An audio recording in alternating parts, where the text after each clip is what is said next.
Today marks 80 years since the liberation of the Auschwitz concentration camp, a place where more than 1 million prisoners, mostly Jews, were murdered. Today, survivors returned to Auschwitz for a special service to share their stories and honor all of those who were killed. Jay Gray is live for us there now. And Jay, that sounds like an emotional day there. It really has been, ladies, moving, emotional, difficult for many who are here. Dignitaries and leaders from around the world gathering, but 80 years after the liberation of Auschwitz, this day of remembrance was really defined by the memories of those lost and the powerful words of survivors here.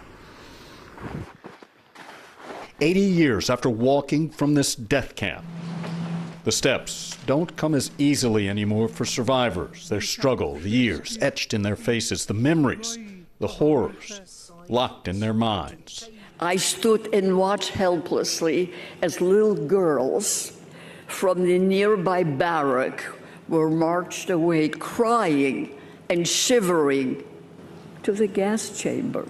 Is my barrack next? I silently wondered. I thought that we all have to die. More than 1 million were murdered inside this camp. So this is kind of a sacred ground, the biggest burial of Jews in the world. This is Michael Bornstein. As a 4-year-old prisoner of Auschwitz, 8 decades later, he's come back not by force, but by choice. It's also important for me to show the world, the bigotry and the hatred that went on in Auschwitz.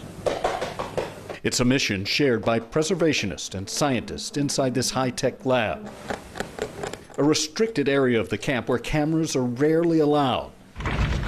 Thousands of items cataloged, stored in climate-controlled rooms. Still, with all of the work and the words of the survivors, the story of Auschwitz will never really be complete. Because there is this darkness that will never be told, because most of the people who were deported to Auschwitz did not survive this place. They were murdered. Most of them never became prisoners of the concentration camp.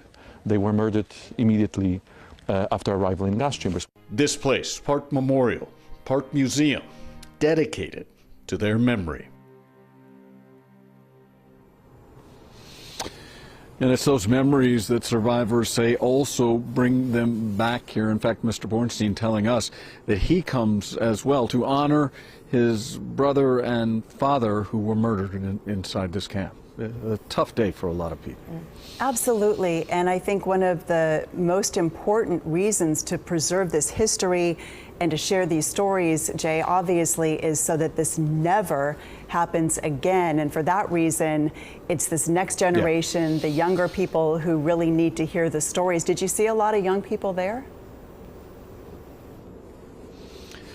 We did, and we have over the last several days here, and it's just amazing to see the survivors, or witnesses as they are called, when they get the chance to talk with the younger generation. Their eyes light up, and they make sure to drive home what happened inside this camp, and to make sure that they pass along the message that the bigotry and hatred that was so alive here, the evil inside, can't continue as we move forward. It's really neat to see those two generations interact, and to see how interested those young people are in hearing the stories.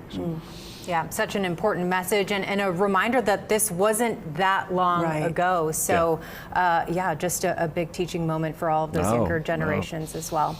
All right, Jay Gray, live for us in Poland. Thank you so much.